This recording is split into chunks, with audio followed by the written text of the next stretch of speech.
Hello, I'm Sensei Alex Kakuyo, North American contributor for Buddhist Global.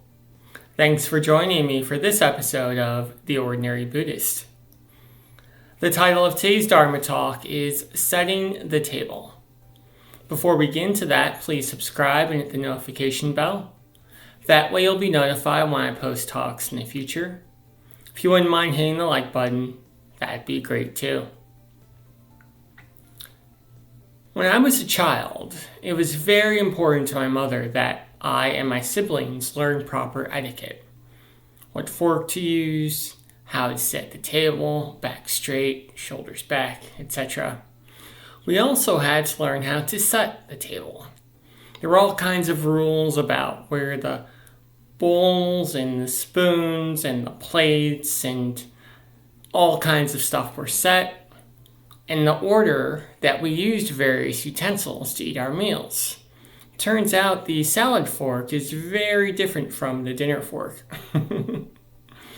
Now, I'll be honest, I haven't had much use for this level of etiquette in my life. I generally don't eat at restaurants where there's a salad fork that's separate from the rest of the forks. However, looking back as an adult, I can see the value in that time I spent with my family, setting the table each night. Yes, it was a little bit more work than, say, just grabbing a bunch of food and retreating to our rooms, but by sitting at the table, it meant that it was a special time, set aside specifically for us to communicate with one another. Also, the process of setting the table helped put us in the proper mindset that we're not using our devices, we're not thinking about our homework. This time is special. This time is about family. Now, in Buddhism, we have lots of rituals that are very similar to setting the table for an evening meal. Our teachers may be very specific about how we set up our altars, where the incense is placed, how we light the candles, what directions we face when we sit or when we bow. And this may seem like a little bit much.